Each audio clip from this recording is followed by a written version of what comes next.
Praise the lord. హల్లెలూయా.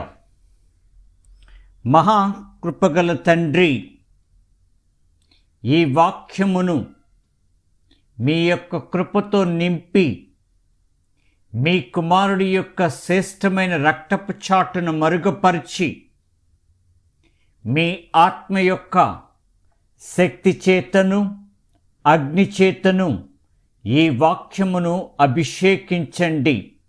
నజరేతుడైన యేసు యొక్క ఘనమైన నామమున ప్రార్థిస్తున్నాము తండ్రి, ఆమేన్.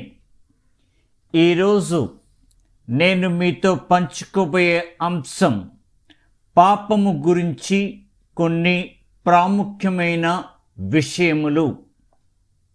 మొట్టమొదటిగా, పాపం అంటే ఏమిటి?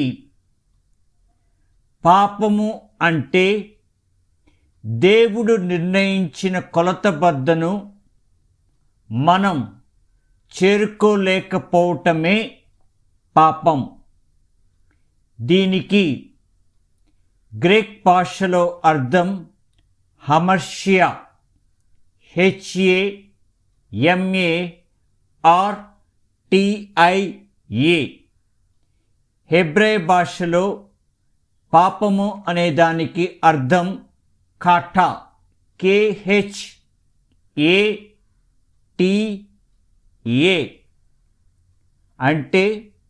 ఎప్పుడైతే తన సృష్టికర్త యొక్క నైతిక పరిశుద్ధత, నీతి అనే కొలతబద్దలను చేరుకోలేకపోతుందో,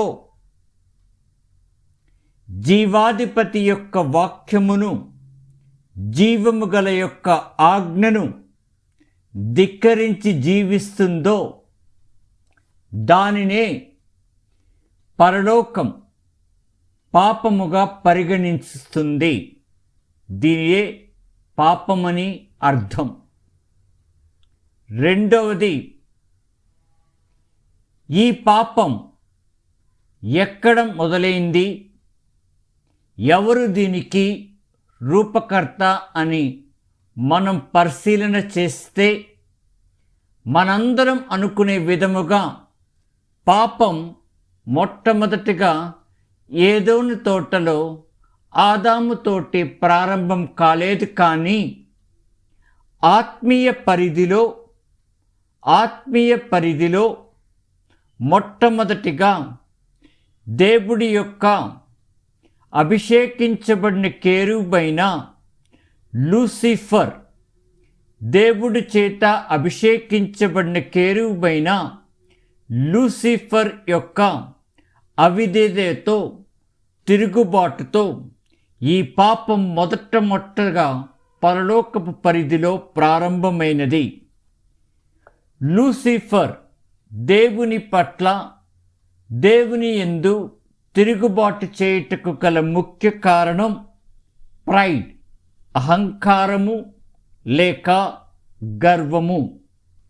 దీనినే మనం యెషయా గ్రంథం 14వ అధ్యాయం 14వ వచనం కనుక జాగ్రత్తగా చదివితే, మేఘమండలి మీదికెక్కుదును, మహోన్నతితో నన్ను సమానునిగా చేసుకొందును అని నీవు మనసులో అనుకుంటివి కదా.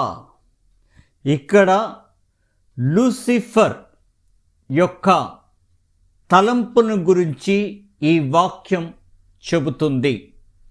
లూసిఫర్ యొక్క గర్వముతో నిండిన తలంపు ఏమిటి అంటే, భూమికి ఆకాశమునకు సృష్టికర్త అయిన, నిరంతరం ఉండే జీవాధిపతి అయిన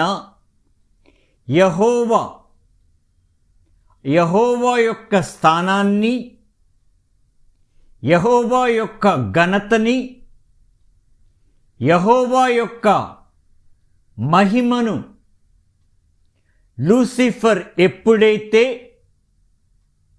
అందుకోవాలని, పంచుకోవాలని, పొందుకోవాలని, అధిగమించాలి అని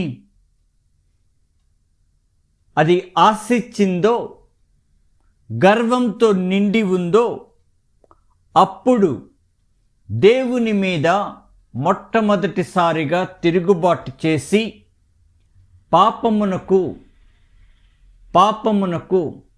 రచయితగా, ఆ పాపమునకు రూపకర్తగా లూసిఫర్ మారటం మనం తెలుసుకున్న విషయం. కాబట్టి దేవుని యందు విశ్వాసములై జీవిస్తున్న మనం ఈ యొక్క గర్వముతో, ఈ యొక్క అహంకారముతో, ప్రైడ్, చాలా జాగ్రత్తగా ఉండాలి. ఈ అహంకారము అనేది లూసిఫర్ నుంచి సృష్టించబడినదైతే మనం అనుసరించాల్సినది, మనం ఎంచుకోవాల్సింది గర్వము కాదు, కానీ తగ్గింపుతనం. ఎందుకంటే మనం సత్యముతోనూ ఆత్మతోనూ ఆరాధించే మన రక్షకుడైన యేసుక్రీస్తుకి అది సాదృశ్యకమై ఉంది. కాబట్టి రెండవది, ఎప్పుడు లూసిఫర్ దేవుని యొక్క మహిమ మీద తిరుగుబాటు చేయటం చూస్తామంటే, ఆదికాండం 1వ అధ్యాయం 1వ వచనమునకు 2వ వచనమునకు మధ్యలో ఈ లూసిఫర్ యొక్క తిరుగుబాటుతనం గురించి రాయబడి ఉంది. వేద పండితుల ఆధారం ప్రకారం ఆదికాండం 1వ అధ్యాయం 1వ వచనమునకు 2వ వచనమునకు సుమారుగా 400 సంవత్సరముల గ్యాప్ ఉందని వారి యొక్క అభిప్రాయం. ఈ రెండిటి వచనములకు there is a gap of 400 years.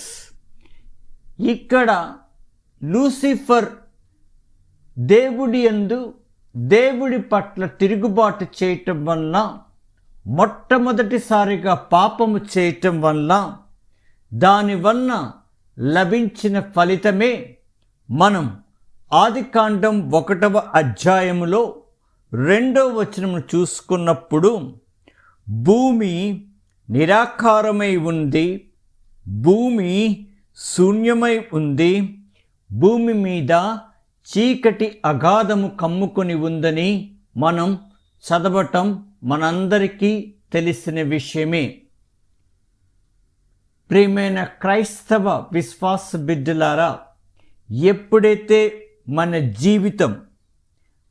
జీవితంలో ఆధ్యాత్మిక పరిధిలో కానీ, శారీరక పరిధిలో కానీ ఎప్పుడైతే నిరాకారము ఉందో, ఎప్పుడైతే శూన్యము ఉందో, ఎప్పుడైతే చీకటి అగాధము నెలకొని ఉందో, మనందరము కూడా అక్కడ సాతాను యొక్క క్రియ ఉందని తెలుసుకొని ఆధ్యాత్మిక పరముగా మనందరము కూడా జాగ్రత్త పడవలసిన అవసరం ఎంతో ఉంది.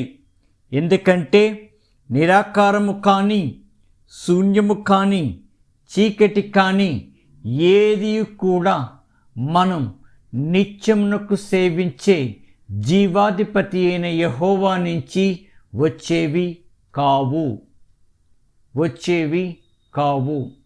ఆయన ఎప్పుడు కూడా వెలుగుకు, జీవమునకు ఆయన ఆదరణకర్త, రూపకర్త. దీనివల్ల ఈ లూసిఫర్ దేవుడి పట్ల తిరుగుబాటు చేయటం వల్ల కలిగిన ఫలితం ఏమిటి అంటే, దేవుడి చేత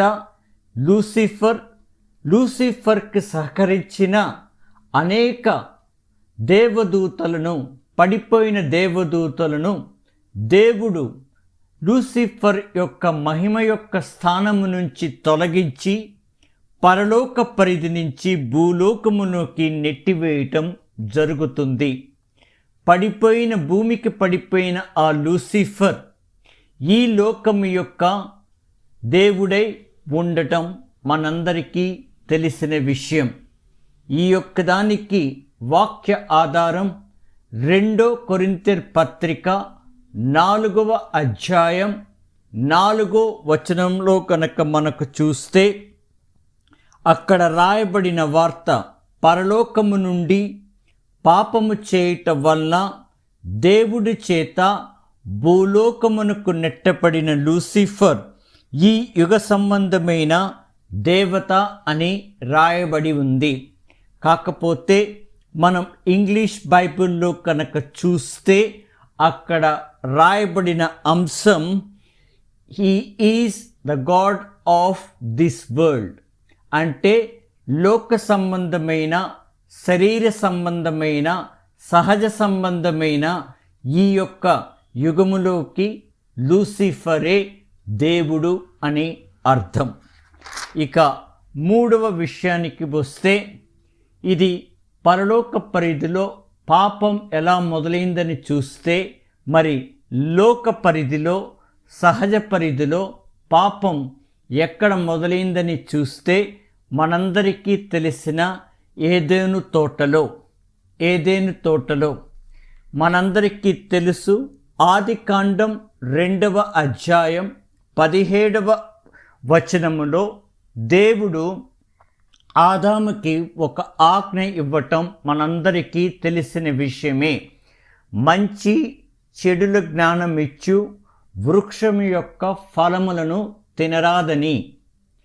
ఎందుకు దేవుడు ఆదాముకి ఈ యొక్క ఆజ్ఞ ఇవ్వటం జరిగిందని మనం పరిశీలన చేస్తే దానికి ముఖ్య కారణం, ఎప్పుడు కూడా దేవుడికి ఆదాముకి చెడు యొక్క జ్ఞానము కానీ, చీకటి యొక్క జ్ఞానము కానీ, లోకము యొక్క సంబంధమైన జ్ఞానము కానీ ఆదాము పొందుకోవటం మన మంచి పరలోకపు తండ్రి యొక్క ఒక్కరోజు కూడా ఆయన యొక్క తలంపు కాదు.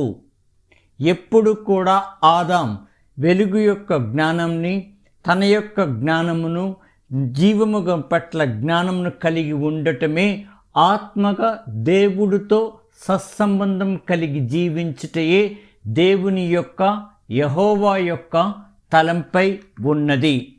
కాకపోతే అక్కడ దేవుడు ఆదికాండం 2వ అధ్యాయం 17వ వచనములో, ఒకవేళ ఆదాం తన ఆజ్ఞను మితమీరితే దానికి కలిగే ఫలమును కూడా అక్కడ రాయబడి ఉన్నది.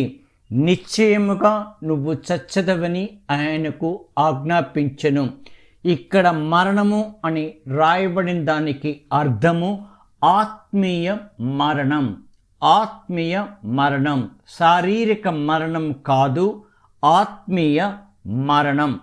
కాకపోతే ఎప్పుడు ఆదాం ఏవాల్ దేవుని యొక్క ఆజ్ఞను ధిక్కరించి ఆదికాండం 3వ అధ్యాయం 6వ వచనములో ఆ యొక్క ఫలము ఆహారమునకు మంచిదని, కన్నులకై అందమైనదని, వివేకమించు రమ్యమైనదని, సాతాను యొక్క కుతంత్రములో పడి దేవుని యొక్క ఆజ్ఞను ధిక్కరించి, దేవుని యొక్క ఆజ్ఞను ఉల్లంఘించి, ఆదికాండం 3:6లో ఎప్పుడైతే పాపము చేస్తారో, ఎప్పుడైతే దేవుని ఆజ్ఞను ధిక్కరించారో, అప్పుడే మొట్టమొదటిసారిగా మానవ పరిధిలో, లోక పరిధిలో, సహజ పరిధిలో ఈ పాపము అనేది మొదలవుతుంది. ఈ చిన్న సందేశం పరిశుద్ధాత్మ దేవుడి యొక్క అభిషేకము ద్వారా, వాక్య ప్రత్యక్షతతో నన్ను పోషిస్తున్న పరిశుద్ధాత్మ దేవుడు కూడా ఈ యొక్క వాక్యం యొక్క ప్రత్యక్షత ద్వారా మీ ఆత్మను విడుదల చేశారని నమ్ముతూ మీ అందరినీ నజరేతుడైన యేసుక్రీస్తు నామములో దండిగా దీవిస్తూ సెలవు తీసుకుంటున్నాను. ఆమేన్.